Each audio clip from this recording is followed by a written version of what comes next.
The smell of pine resin and frozen earth. That is what I remember most, not the cold.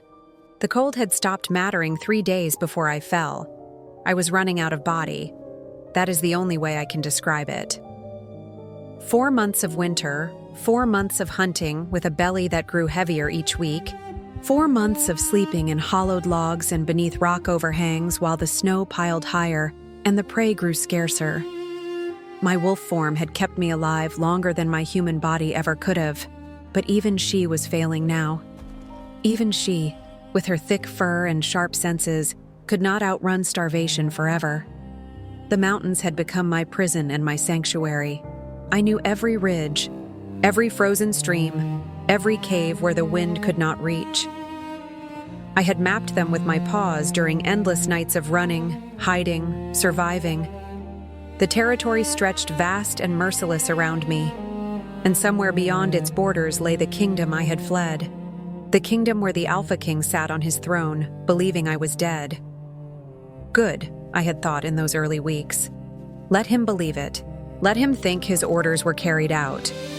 But now, collapsing at the edge of a frozen stream, I was no longer certain of anything. The ice cracked beneath my weight but did not break.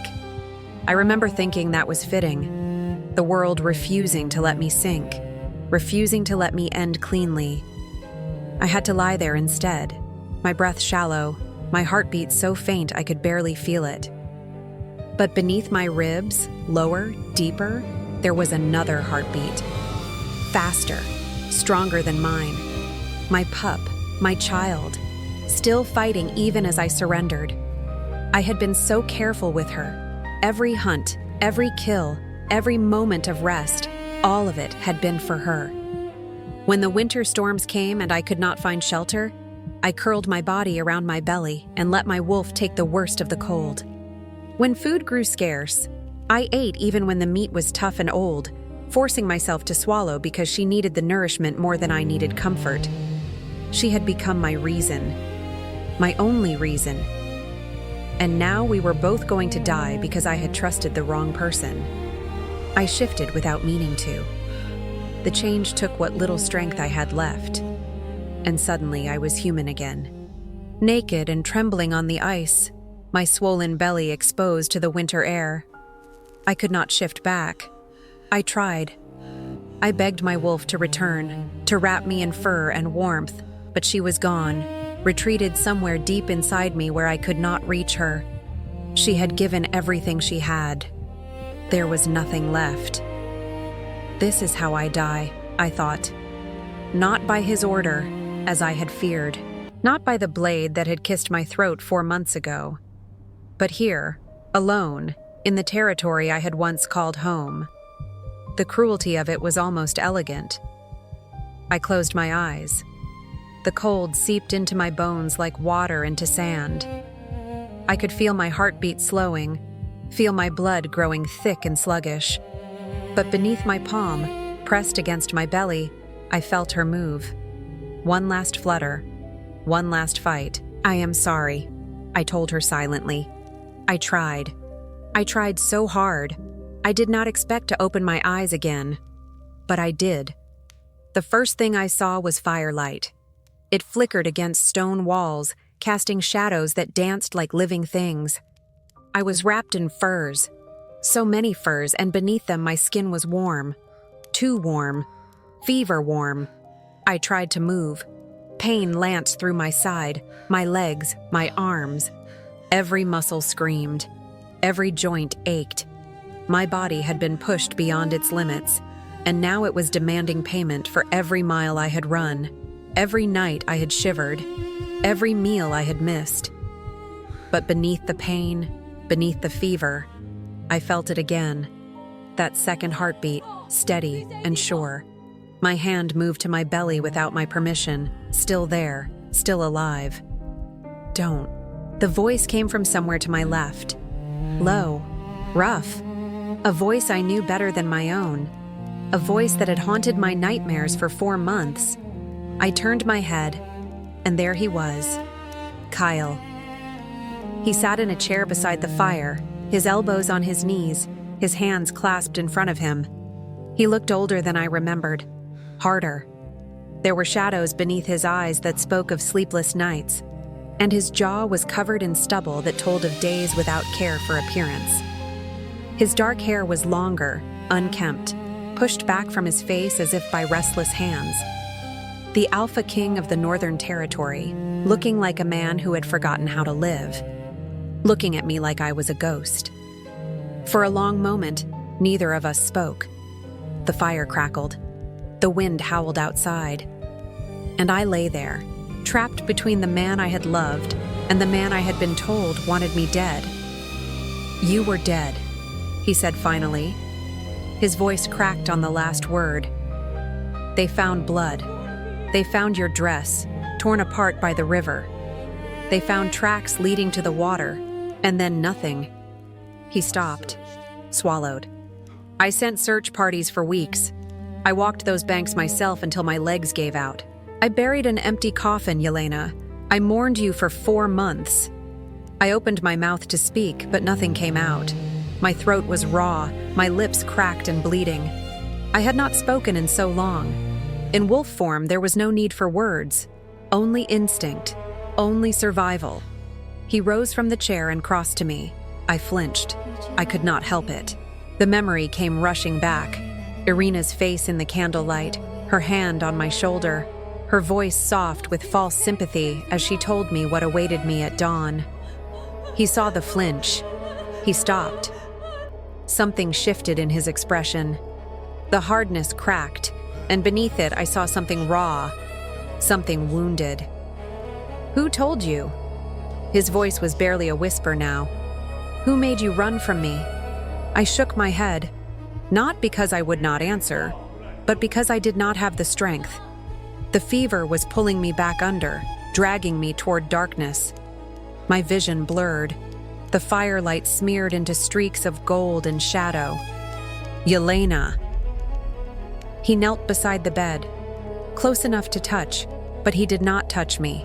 His hands gripped the edge of the furs instead, knuckles white. "I need to know. I need to know who did this.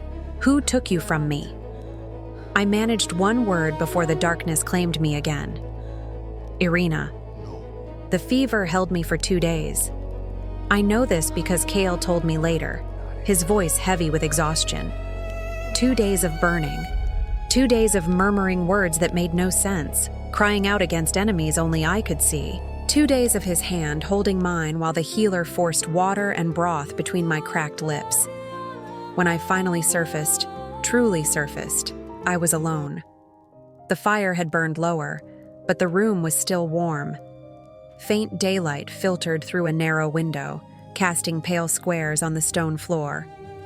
I did not recognize this room. It was not my old chambers, not any room in the castle I remembered. I pushed myself up on shaking arms, and the furs fell away from my chest. Someone had dressed me in a soft wool shift that covered my belly but left my arms bare. I could see the damage now, the way my bones pressed against my skin, the hollows beneath my collarbones, the bruises that mottled my wrists and ankles. I had wasted away. I looked like something that had crawled out of a grave. Perhaps I had. The door opened. Kale entered carrying a bowl of something that steamed. Behind him came a woman I did not recognize, older, gray-haired, with the calm efficiency of a healer. She took one look at me sitting up and clicked her tongue in disapproval. "Sitting up already? Foolish girl. You nearly died 3 times in the past 2 days." "She is not a girl," Kale said quietly, setting the bowl on the table beside my bed. "She is the queen." The word hit me like a blow. Queen. I had never been queen. I had been his intended, yes. His mate, chosen by blood and bond. The ceremony had been planned for months. The dress had been fitted. The crown had been polished. The vows had been memorized. But I had fled before any of it could happen. I had fled before the crown could touch my head. "Irina?" I rasped. My voice sounded like gravel scraping against stone. "She came to me. The night before." I had to stop. My throat burned. The healer pressed a cup of water to my lips. I drank greedily, feeling the cool liquid slide down my raw throat. The night before the ceremony, I continued, she came to my chambers after everyone else had gone. She said she had something important to tell me, something I needed to hear before the dawn. Kale stood motionless by the bed, his face a mask. She said you had ordered my death, that the council had discovered my bloodline was impure, that my grandmother had been a servant, not a noblewoman as we claimed, that the child I carried would be seen as a threat to your rule, a stain on the royal line. The words tumbled out now, raw and broken, each one costing me strength I did not have. She showed me documents, letters with your seal. She said the guards would come at dawn to take me to the river, and if I did not run, they would cut the child from my belly and leave me to bleed in the snow. Kale's face had gone white. The mask cracked completely, revealing the devastation beneath. She had a knife, I whispered. She put it to my throat, right here. I touched the thin scar on my neck. She said it was mercy, that she was giving me a chance to run when you would have given me none. She said she was risking everything to save me because she loved me like a sister. I laughed, and the sound was bitter. I believed her. I believed every word, because she was my cousin. His voice was hollow. Because she had been your friend since you came to court. Because you trusted her. Because she knew things only you would know. She repeated words you had spoken to me in private. She knew about the child before I had told anyone but you. She knew our secret places, our private moments, things no one else could have known. He set down the bowl he was still holding. His hands were shaking. I told her. The words seemed to cost him everything. When you first told me about the pregnancy, I was so overwhelmed with joy that I told her because I could not contain it. I told her you were carrying my heir, and I was happier than I had ever been. And she smiled and congratulated me, and he pressed his hand to his eyes. She used it. She used everything I gave her, and she took you from me. The healer had retreated to the corner of the room. This was not a conversation for witnesses, but neither of us had the presence of mind to send her away. I found you, Kale said. He lowered his hand. His eyes were red-rimmed, bloodshot. 3 days ago, I was hunting in the Eastern Range, trying to, I do not know, exhaust myself enough to sleep without dreaming. Grief had become a physical thing, Yelena, a weight I carried every moment of every day. I thought hunting might help. It did not. He moved closer to the bed, his steps slow, careful, as if approaching a wild animal. I caught a scent. Wolf, but not any wolf from my pack. And beneath it, something else. Something familiar that I could not name. His voice dropped. I followed it for hours, through snow, through frozen streams, through places I had searched a dozen times before.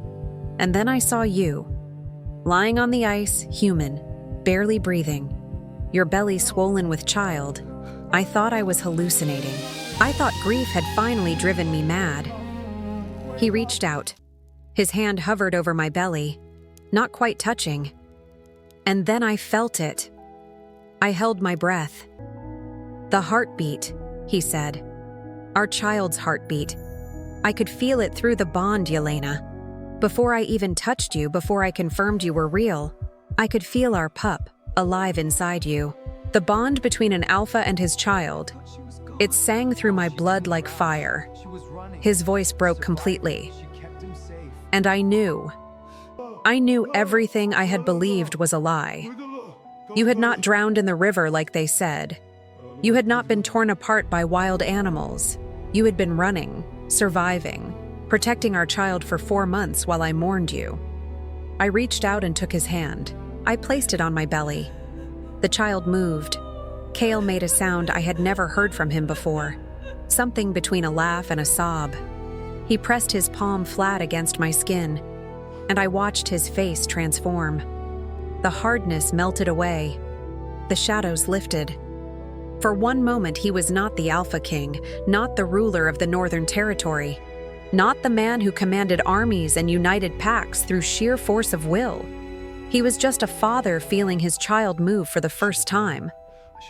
I should have known, he whispered. I should have felt the bond break if you had truly died. But there was so much grief, so much guilt, so much rage at my own failure to protect you. I convinced myself the emptiness was the broken bond. I convinced myself you were gone because believing anything else was too painful. I convinced myself you wanted me dead because believing anything else was too painful. I tightened my grip on his hand. We were both fools, Kale. We were both betrayed. The word hung between us like smoke. Betrayed. By someone we had trusted. By someone who had smiled at our joy and plotted our destruction behind that smile. Where is she? I asked. Irina. His jaw tightened. The softness vanished, replaced by something cold and ancient. Being held. The moment you spoke her name, I had her confined. She will face judgment before the council and the pack. What kind of judgment? He did not answer immediately. When he did, his voice was ice. The kind that befits someone who tried to murder my queen and my heir. The kind that our laws demand for the highest treason. I should have felt satisfaction. I should have felt vindicated. Instead, I felt only tired. So deeply, impossibly tired. I am not queen, I said. The ceremony never happened. It will. He lifted my hand to his lips. When you are strong enough, when our child is safely born, when you have healed from what was done to you, we will finish what should have been finished 4 months ago. I closed my eyes. The fever was returning, pulling at the edges of my consciousness. I ran from you, I murmured. I believed terrible things about you. I believed you could order the death of your own child. You believed what you were told by someone you trusted, someone who showed you evidence I could not have imagined she possessed. His thumb stroked across my knuckles. You did what any mother would do. You protected your child. Even from me. Especially from me. I should have come to you. I should have asked. You had a knife at your throat and documents with my seal. You had 4 hours until dawn, and guards who you believed were coming to kill you. You made the only choice that seemed safe. He pressed his forehead to my hand. I do not blame you, Yelena. I blame myself for trusting the wrong person, for not protecting you well enough, for not finding you sooner. We stayed like that for a long time. His head bowed over my hand. My fingers tangled in his hair, the fire crackling in the hearth, the child moving between us like a promise of something neither of us had dared to hope for. It took 3 weeks for me to regain enough strength to leave the bed. 3 weeks of broth and bread and the healer's bitter teas. 3 weeks of learning to trust the warmth of the room, the softness of the furs, the safety of walls that did not shake with winter wind. 3 weeks of Kyle sitting beside me every evening and every morning, telling me what had happened in my absence, filling in the gaps I had not known existed. The kingdom had mourned me. The pack had howled for 3 nights after my funeral. Kale had become a ghost of himself, ruling by obligation rather than desire, withdrawing from everyone who tried to comfort him. They thought I would take another mate eventually, he said one evening, his voice quiet. They kept suggesting names, daughters of allied alphas, women of proper bloodlines. I sent them all away.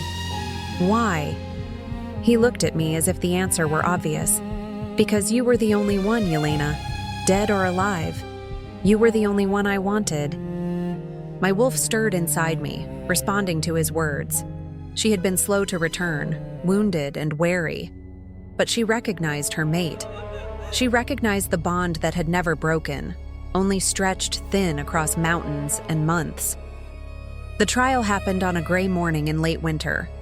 I was not strong enough to attend, so Kyle told me afterward.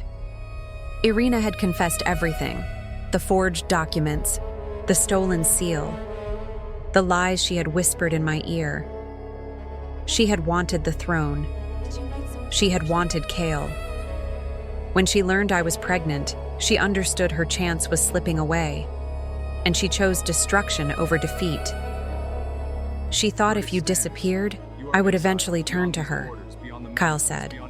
His voice was flat, empty of anything but exhaustion. She thought grief would make me malleable, that I would need comfort, and she would be there to provide it. What happened to her? Exile. Beyond the borders, beyond the mountains, beyond any territory that answers to our laws. If she ever returns, she dies. I nodded. It was more mercy than I would have shown. But perhaps mercy was easier when you had already won. When the thing you thought you lost was sleeping safe beside you. The child came in early spring, when the snow had begun to melt, and the first green shoots pushed through the frozen ground. A girl. She had her father's dark hair and my pale eyes, and when she cried, it was with the full force of lungs that had been fighting for life since before she was born. Kyle held her first. I watched him, this man who had commanded armies, who had united territories through sheer force of will, who had never shown weakness to anyone but me, crumble completely at the weight of his daughter in his arms. She is so small, he whispered. She is stronger than she looks, I said. She survived 4 months of winter inside me. She survived everything I survived. He looked at me, his eyes bright with unshed tears. Like her mother. I should have died in that forest. By all rights, I should have been nothing but bones beneath the snow by the time the spring thaw came. But I had survived. My daughter had survived. And the man I had fled from, the man I had believed wanted me dead, had never stopped searching. The ceremony happened when the last of the snow melted. I wore white. He wore black. Our daughter slept in the arms of the healer who had brought her into the world, and when the crown touched my head, I did not flinch. I was queen. I was mother. I was mate. But I was also something else, something harder to name. I was a woman who had learned that love could be weaponized, that trust could be broken, that the people closest to you could be the ones plotting your destruction while smiling at your happiness. I would not forget. I would not let my guard down so completely again. Every friendship, every alliance, every whispered confidence, I would weigh them all against what I had learned in that frozen forest. Trust had to be earned now. It could no longer be given freely. But standing beside Kale, watching our daughter sleep, feeling the bond between us stronger than it had ever been, I understood that survival was not enough. I had spent 4 months surviving, running, hiding, existing without truly living. Now I wanted more. The spring sun fell across the stone floor of the great hall. My wolf stirred inside me, content for the first time in almost a year, and in my arms, my daughter opened her pale eyes and looked at me like she knew exactly what we had endured to reach this moment. Perhaps she did. The bond between a mother and child is deeper than blood. She had heard my heartbeat for months. She had felt my fear, my determination, my desperate love. Perhaps she understood, in whatever way an infant can understand, that we had fought for each other before she even drew her first breath. I pressed my lips to her forehead and made her a silent promise. No one would ever take her from me. No one would ever make her run. She would grow up knowing she was wanted, she was protected, she was loved beyond measure or reason. And if anyone ever tried to harm her, they would learn what her mother had become in that frozen forest. Not a victim, not prey. A wolf who had survived the worst winter of her life and emerged with teeth still sharp. That is not a threat. It is simply the truth. And the truth, I have learned, is the most dangerous weapon of all.